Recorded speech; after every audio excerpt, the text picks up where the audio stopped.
Hello and welcome back to Lecture 13 of Ancient and Medieval Worlds. This is the second part of ending the Roman Revolution, the fourth part of the Roman Revolution overall. We've seen the Roman Revolution evolve slowly over the course of several generations, starting with the Gracchi brothers and the conflict between the Optimates and Populares beginning. We saw it escalate by bringing in the legions, with the conflict between the generals Marius and Sulla.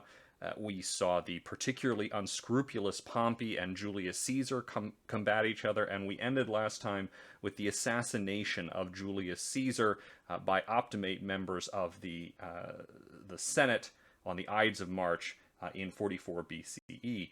We also saw that the Senate had no idea how to respond to this. The Liberators, who had assassinated Julius Caesar, didn't have any plan for actually fixing the Roman Republic, in the same way that Caesar had had no plan for actually fixing the Roman Republic, and that Mark Antony had sort of thrown a wrench in the Liberators' plans by reading Julius Caesar's will and revealing that he had left his most of his estate to the Roman people, pure populares to the end, Julius Caesar, but that he had also left a surprise. That surprise in Caesar's will was that he had posthumously adopted his grandnephew. That grandnephew was the 18-year-old Gaius Octavius, now his son and heir, and now legally Julius Caesar. Now, we don't call him that. We call him Octavian now. That's a term for the former Octavius. He was a political nobody at this point, but he turned out to be much smarter than any other figure that we have seen so far, and perhaps the most brilliant Roman, or indeed any other politician who has ever lived. Octavian immediately began using his new adoptive name of Caesar, and that's because the name of Caesar gave Octavian immense prestige and power.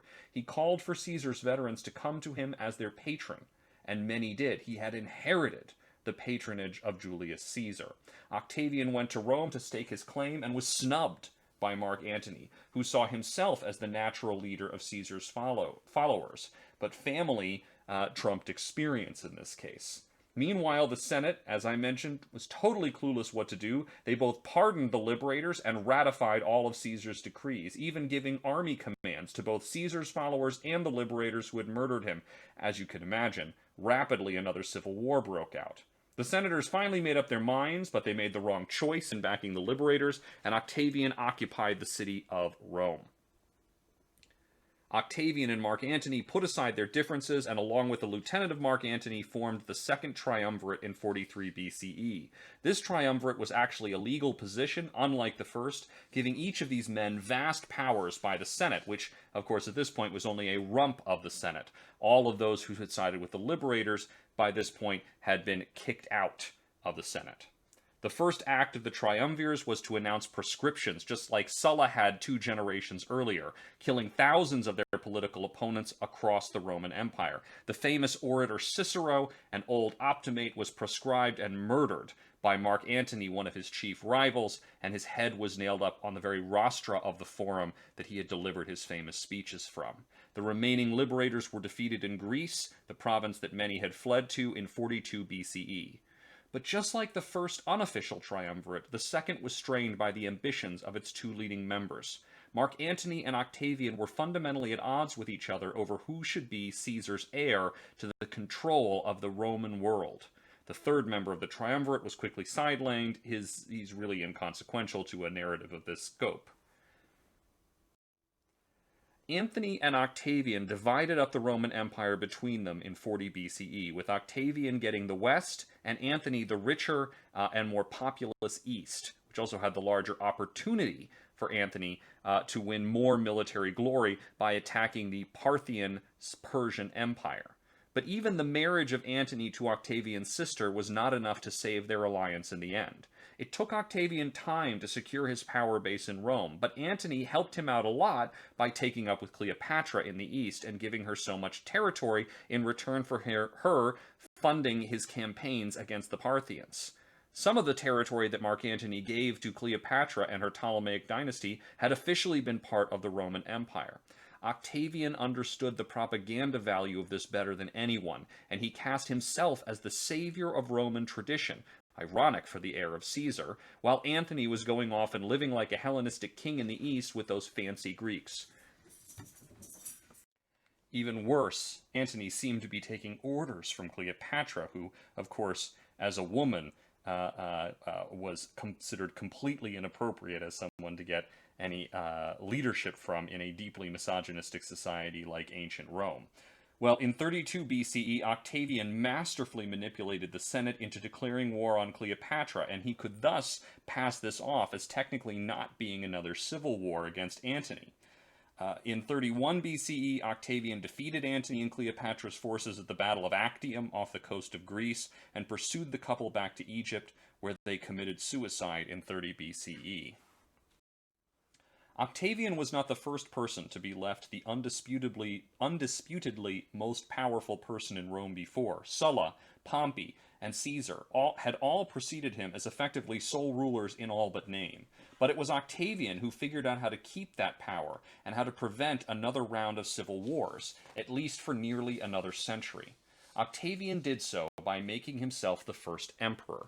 Now, emperor was a very carefully chosen title. In Latin, the word is imperator. That's actually where we get our word emperor. Technically, I've been making an anachronistic use of the term before the arrival of Augustus.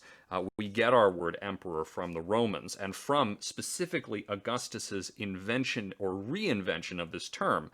The term had an original meaning. It simply meant something like military commander. All consuls, for instance, were imperators. They had the power of imperium, the power to command. But Octavian legally had his first name changed to be imperator, like changing your first name to be the commander.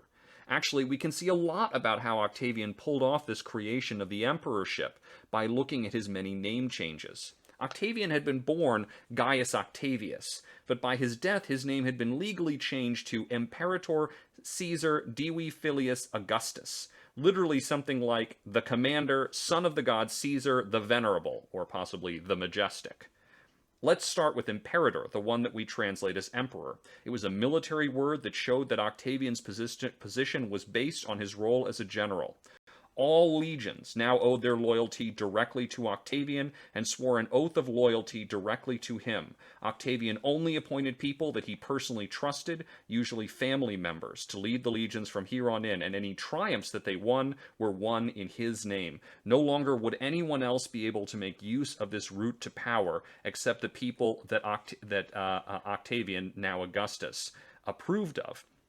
Nor would the legions be loyal to just any general, as Marius had made possible. All would be loyal to the emperor. And Octavian won a lot of battles, not just against the Liberators and later against Antony and Cleopatra. Octavian actually finished off the borders that we generally think of as the Roman Empire, finally crushing the last resistance in Spain, absorbing Egypt, which Octavian kept as his personal possession, and generally filling in all those other gaps around the Mediterranean, basically everything that you can see in green on this map here. This gave Octavian immense prestige, more than any other surviving Roman politician by far. Now, Octavian never lost sight of the fact that true power rested with the military, but unlike his adoptive father Caesar, he was very tactful about it and never pushed this too far. He was good at concealing this fact. Now, the name of Caesar, the second part of his name, was all important to Octavian because it was the basis of his prestige. The Optimates and some others might have hated Caesar, but many of the people loved him, most importantly Caesar's veteran legionaries. The family connection and name alone had brought the young Octavian to power as a patron. So prestigious was the name of Caesar that all subsequent Roman emperors adopted it as part of their own names. And the word went on to mean emperor in many languages. For instance, Kaiser in German, which is actually the correct Latin pronunciation of the name. He should be Julius Caesar, and the word Tsar in Russian. Octavian also formally and legally completed the process of deifying Caesar after his assassination, which allowed Octavian to take the name Son of the God. This was a careful distinction from actually claiming to be a god himself, which Octavian avoided doing in Rome, or at least within Roman city limits. Although in the provinces he set up temples to the spirit of Rome and his own genius or spirit, and he was deified immediately after his death. The genius was the part of him that would go on to become a god. A careful distinction. Some later Roman emperors demanded living deification, but this rarely went over well for them. Last, there is the title of Augustus, the name officially voted to him by the Senate in 27 BCE during a carefully staged piece of political theater where Augustus officially gave up all of his powers, only to have the Senate beg him to take them back to prevent further civil wars.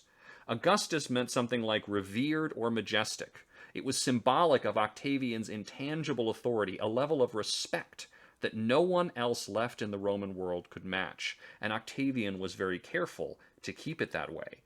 It symbolized his careful positioning of himself as the sole super-patron, not only of Rome, but the entire Roman Empire. Octavian was granted a number of special titles and legal privileges at the same time. For instance, he was also voted the title Father of the Fatherland, symbolic of his role in this deeply patriarchal society. But critically, Octavian never made any attempt to be called king or dictator. He was routinely, but not annually, elected consul, or else the people he suggested were elected. But the elections continued. In form, if not in practice, the Republic went on. Octavian Augustus was technically just Rome's first citizen. A term that he preferred was princeps, from which we get the modern word prince, but also the word principal, as in primary.